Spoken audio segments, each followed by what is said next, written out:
하늘엔 조각구름 떠있고 강물엔 유람선이 떠있고 저마다 누려야 행복이 언제나 자유롭고 뚜렷한 사계절이 있기에 볼수록 정이 되는 산바지 우리의 마음속에 일상이 끝없이 펼쳐지는 곳 원하는 것은 무엇이든 가질 수 있고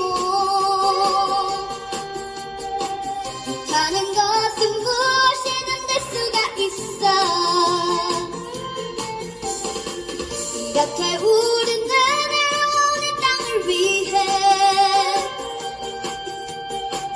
이렇게 우린 이 강산을 노래 부르네 우리 대한민국 우리 누구 영원토록 사랑하리라. 일찍이 아시아 황금식이 빛나던 등촉 홍익인간은 한국인도 몰랐던 비장의 무기 계몽주의 르네상스 정신입니다. 대한민국 깨어나소서. 인류는 원시에서 문명으로 빈곤에서 풍요로 지상에서 우주로 삶의 터전을 넓혀 나가는 중입니다. 문명은 열린 세상이고 당연히 가야 할 길이고 우주적 관점에서 볼 때 인류는 문명의 씨앗으로 존재합니다. 문명시대 여명기 먹구름도 있었습니다. 전통적 인습에 발목이 잡혀 꼼짝달싹하지 못하던 시절도 있었습니다. 지중해 절대 강국으로 부상하게 된 로마는 도시 문명을 일으키면서 문명시대 여명기에 접어들었습니다. 로마는 시대적 요구에 부응하지 못하면 역사적 퇴행으로 빠져들게 되는 위태로운 정점에 올라 있었습니다. 이것은 시대가 요구하는 과제였습니다. 무언의 압박이었습니다. 인류 공존과 번영은 그냥 주어지는 게 아닙니다. 시대적 요구가 충족되지 못하면 없었던 일이 돼버리고 도약의 발판은 벼랑 끝이 되면서 날개가 없는 물체는 추락합니다. 바로 그때 혜성처럼 나타난 사람이 카이사르였습니다. 카이사르는 경쟁과 갈등, 양육강식의 논리를 종식시키려고 했습니다. 오늘날의 유엔처럼 공존과 인류 번영을 모색하면서 관용과 포용 정신을 이야기했습니다. 그러나 시대의 흐름을 감지하지 못했던 한심한 원로원 의원들과 키케로가 작당을 하고 카이사르 암살에만 혈안이 돼 있었습니다. 이처럼 시대적 요구가 작동하지 못하고 있었기 때문에 카이사르 암살은 개인의 생사 문제로 끝나지 않았습니다. 문명시대 여명기 먹구름이었고 재발의 여지가 있는 악성 종양이었습니다. 반문명적, 반인륜적 범죄가 급증할 것이라는 불행의 전조였습니다. 카이사르 암살 이후 역사적 퇴행 여파가 유대 속죄에까지 미치면서 서기 30년 예수 사건으로 비화되었습니다. 카이사르와 마찬가지로 나사렛 예수도 실물 교훈과 시대의 표적을 말한 문명의 선각자였습니다. 예수의 산상수훈은 자아발견과 정신력 무한 신뢰였습니다. 시대적 요구에 적합한 발상 전환으로 문명 시대 꽃을 활짝 피우자는 계몽주의 메시지였습니다. 예수가 말한 천국은 문명 세계의 비유적 표현이고 창조적 발상의 원천이고 산상수훈이야말로 과거와 현재 그리고 미래로 이어지는 생각의 씨앗입니다. 문명에 대해서 충분한 논의가 있어야 합니다. 외면하거나 맹신적 태도를 버려야 합니다. 나사렛 예수는 자연을 관찰하면서 삶의 지혜를 얻고 역사적 현실에 대한 깊은 통찰력과 시대를 예견하는 해안을 갖게 되었습니다. 아주 작은 겨자씨 속에도 생존에 필요한 에너지와 정보가 들어있다는 사실을 알고 있었습니다. 예수가 당신들 믿음이 겨자씨만큼만 있으면 못할 것이 없다는 말로써 자아발견과 정신력 무한 신뢰를 말했습니다. 그러나 자신의 이야기가 시기상조임을 알고 천국에 숨겨놓았습니다. 예수가 자신의 메시지를 천국에 숨겨놓았기 때문에 부활한 메시아 미신을 유포하는 적에 수중에 있었으면서도 손상되지 않고 복음을 통하여 많은 사람들에게 영감을 주었습니다. 중세의 암흑 속에서 창조의 씨앗을 심고 르네상스를 빛의 세계로 이끌어낸 레오나르도 다빈치. 작은 노트 코덱스를 들고 다니면서 떠오른 생각을 스케치했습니다. 왜 거울에 비춰야 알 수 있게 가꾸로 썼을까요? 다빈치는 중세의 암흑시대 한가운데 있었지만 세정에 밝고 처세에 능한 사람이었습니다.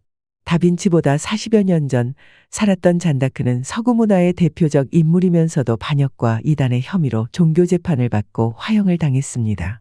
다빈치보다 1세기 후에 살았던 갈릴레오도 종교 재판을 받았습니다. 코페르니쿠스의 가설, 지동설을 옹호하면서 가르치다가 단죄를 받았습니다.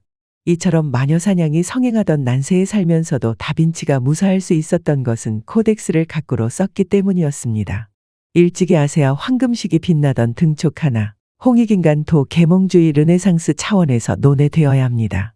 독일의 나치스와 볼셰비키 학정 그리고 현대의 악을 적나라하게 보여준 25시 작가 게오르규는 한국 찬가를 써서 홍익인간을 유럽에 알렸습니다. 한국은 지극히 평화적이고 근면한 국가입니다. 홍익인간이라는 단군의 통치 이념은 지구상에서 가장 위대하고 완벽한 법률입니다. 21세기 새로운 세계를 이끌어갈 철학이 될 것입니다. 홍익인간이 미래의 문화유산이라고 말하면서 한국인만 모르는 다른 대한민국 책을 저술한 임마누엘 페스트라이시도 한국인은 민본주의 사상을 품고 있으며 자연을 극복의 대상으로 보지 않고 조화를 이루려는 사람들이라고 말했기 때문에 널리 사람을 이롭게 하려는 홍익인간 정신을 잘 표현했다고 말할 수 있습니다. 인류는 문명시대 여명기 먹구름과 반문명적 반인륜적 범죄가 급증했던 중세 암흑시대를 거치면서도 어렵사리 오늘날과 같은 현대 문명을 열었습니다. 그러나 반쪽의 성공이었습니다. 물질 문명과 동반 성장해야 하는 정신문화는 2000여 년 전 모습 그대로입니다. 이것이야말로 현대인들이 풀어야 할 과제이고 외면할 수 없는 위기 상황입니다. 중세 유럽의 르네상스는 반쪽의 성공이었다고 앞에서 말한 바 있거니와 정신문화가 물질 문명과 동반 성장하지 못한 주요 원인 중에는 아이러니하게도 유명한 학자들 편견이 작용했습니다. 슈바이처는 최초로 예수생애 연구를 한 학자입니다. 계몽주의를 상징하는 볼테르가 사망한 해부터 스웨덴의 화학자 알프레드 노벨의 유산을 기금으로 인류 문명 발달에 공헌한 개인이나 단체에게 상금을 주는 노벨상이 제정된 1901년 사이에 출간된 600여 건의 예수 생애에 관한 책을 종합 분석하고 1906년 예수의 생애 연구사를 발표했습니다. 예수의 생애 연구사에 보면 예수가 정확히 무엇을 가르쳤는지 증명하기가 어렵다. 성경에서 발견되는 수많은 모순을 해소하려면 온갖 추측과 상상을 동원한 기발한 해석이 필요하다. 이렇게 말한 다음 신원을 알 수 없는 신약 성경 사복음서 저자들이 자신들이 갖고 있던 생각과 시대 배경을 예수에게 투사했다면서 이상적인 이미지일 뿐 예수에게는 참된 가르침이 없다고 말했습니다. 세상의 그 어떤 말보다도 혹독한 말로 기독교를 고발한 니체도 성경을 읽을 때 장갑을 낀다고 했습니다. 추잡스러워 만지고 싶지 않지만 예수가 누구이고 무엇을 가르쳤는지 밝혀내기 위해서였다고 했는데 결과는 실망 그 자체였습니다. 예수는 하층민과 외톨이 범죄자들을 부추겨 유대교가 지배하는 사회를 공격한 무정부주의자 아니키스트에 지나지 않았다. 미국 대통령을 역임한 토머스 제퍼슨도 칼과 가위질을 하면서 성경에서 예수의 신성과 관련된 대목을 삭제했습니다. 동정녀 탄생, 승천, 부활, 물 위를 걸은 기적, 오병이어의 기적, 나사로를 회생시킨 기적을 빼버렸습니다. 마태와 누가복음의 예수 족보도 빼버렸습니다. 내가 세상에 평화를 주러 온 줄로 생각하지 마라. 평화가 아니라 검을 주러 왔다. 아들이 아버지와 맞서고 딸이 어머니와 며느리가 시어머니와 서로 맞서게 하려고 왔다는 구절도 빼버렸습니다. 예수의 죽음과 무덤에 장사되는 것이 끝이고 부활 기사도 삭제했습니다. 그런 다음 사랑과 평화의 사도 예수를 주제로 편집한 나사렛 예수의 삶과 도덕책, 일명 제퍼슨 바이블을 77세에 완성했지만 기독교 반발이 두려워서 살아생전에는 출간도 하지 못했습니다. 루돌프 불트만도 1926년 예수를 발표하면서 다음과 같이 말했습니다.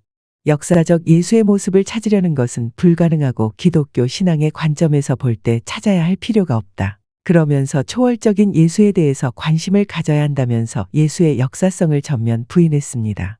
세계적으로 이름이 널리 알려진 학자들은 하나같이 예수의 역사성을 부정하거나 참된 가르침이 없다고 말했습니다. 왜 저들은 겨자씨 비유를 통해서 자아발견과 정신력 무한신뢰를 말한 문명의 성각자 나사렛 예수의 모습을 상상조차 하지 못했을까요? 여기에 대해서 명쾌하게 설명한 사람이 영국의 철학자 프랜시스 베이컨입니다. 그가 저술한 신기관에 보면 종족의 우상은 인간 고유의 감정과 의지 때문에, 동굴의 우상은 개인의 특수성과 주관 성향 때문에, 시장의 우상은 언어에 현혹되기 때문에, 극장의 우상은 그릇된 전통에 대한 믿음 때문에 발생한다고 되어 있습니다. 인간의 두뇌는 모호함과 불확실성을 싫어합니다. 하지만 주입식 학습에는 속수무책입니다. 슈바이처가 무지했기 때문에 예수의 천국 비유를 이해하지 못한 게 아닙니다. 고정관념 때문이었습니다. 슈바이처가 찾아본 600여 작가들도 마찬가지였습니다. 사람의 머릿속에 굳어버린 고정관념과 모식은 이처럼 바꾸기가 어렵습니다. 기독교는 반복 학습과 주입식 교육으로 교세 확장에 성공한 대표적 케이스입니다. 그래서 계몽주의 철학자 장자크 루소가 다음과 같이 말했습니다. 나는 스위스에서 아들에게 기독교를 가르치지 않는 어머니를 보았다. 그 까닭은 이 조잡한 가르침에 만족해버리면 이성이 깃들 나이에 이르렀을 때 보다 나은 가르침을 경멸하게 될까봐 두렵기 때문이다. 인간 두뇌의 창의적 메커니즘이 작동하지 않으면 고루하고 편협한 생각에 갇혀버리고 맙니다. 바로 이 점을 노리고 전략적 마케팅으로 재미를 보고 있는 세력이 기독교입니다. 존재하지 않았던 하나의 생각과 믿음을 창작해낼 때 궁여지책으로 거짓말을 하게 되는 것이고, 거짓말 예수 부활 빌미를 제공한 사람들은 바리새파 랍비들이었습니다. 문명의 성각자 예수를 눈의 가시처럼 여기던 랍비 중에서도 니고데모와 아리마대 요셉이 예수 시신을 매장할 것처럼 총독을 속이고 동굴 무덤에 넣었다가 어딘가에 숨겨놓고는 어리석은 여인들이 나타났을 때 마태복음에 보면 형상이 번개 같고 흰 옷 입은 천사, 마가복음에 보면 흰 옷 입은 청년, 누가복음에 보면 찬란한 옷을 입은 두 사람, 요한복음에 보면 동산지기 같은 사람이 기다리고 있다가 여인들이 나타나니까 십자가에 못 박힌 예수가 살아났느니라, 그에 누웠던 자리를 보라. 이따위 거짓말에 속은 여인들이 제자들에게 알렸지만 제자들은 갈릴리로 돌아갔습니다. 이와 같은 비열한 음모는 총독과 예수를 싸잡아 음해하려는 두 마리 토끼 사냥이었습니다. 백성의 안위를 책임져야 할 총독이 흉악범 바라바를 방면하고 무고한 예수에게 십자가 처형을 지시한 것만으로도 황제에게 고발할 수 있었지만, 이단의 무리가 예수 부활을 선전하게 함으로써 문명의 성각자 예수가 무슨 말을 했는지 모르게 하려는 치졸한 음모였습니다. 부활한 메시아 음모에 부안해동한 자가 또 있었습니다. 바울은 나사렛 예수와 일면식도 없는 사람입니다.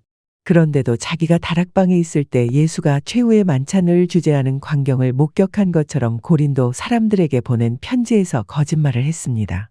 주 예수께서 잡히시던 밤에 떡을 축사하시고 이르시되 이것은 너희를 위하는 내 몸이 이것을 행하여 나를 기념하라 하시고, 식후에 또한 그와 같이 잔을 가지시고 이르시되 이 잔은 내 피로 세운 새 언약이니 이것을 행하여 마실 때마다 나를 기념하라 하셨으니 너희가 이 떡을 먹으며 이 잔을 마실 때마다 주의 죽으심을 그가 오실 때까지 전하는 것이니라. 이와 같은 허위 사실을 서기 55년경 유포하니까 거짓말이 눈덩이처럼 불어나면서 서기 65에서 70년 나온 것으로 추정되는 마가복음에서는 예수 신화의 역사적, 지리적 배경을 추가했고, 그 다음에 나온 마태와 누가복음에서는 예수 탄생과 부활에 대한 세부 내용을 윤문했으며, 요한복음에서 기독교 신학이 견고해졌기 때문에 랍비 니고데모와 아리마대 요셉의 예수 시신 동굴 무덤 방치와 바울의 거짓말 최후의 만찬은 문명의 성각자 예수와 아무런 관련이 없는 새빨간 거짓말이었습니다.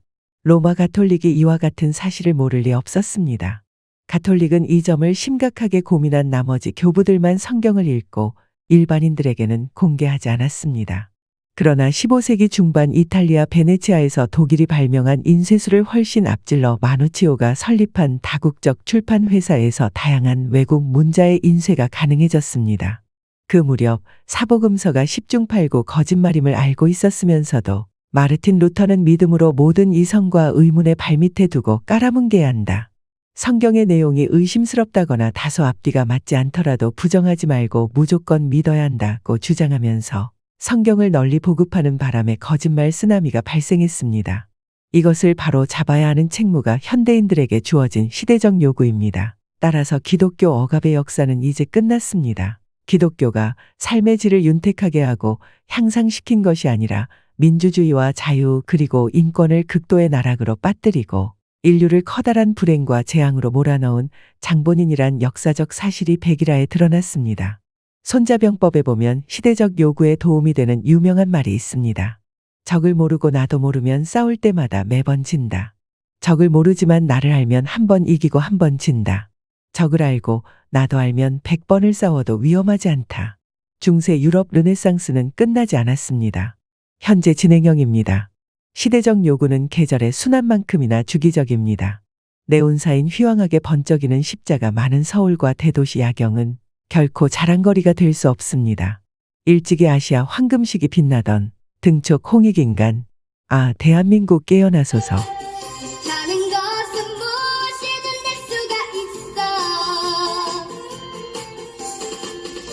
이렇게 우리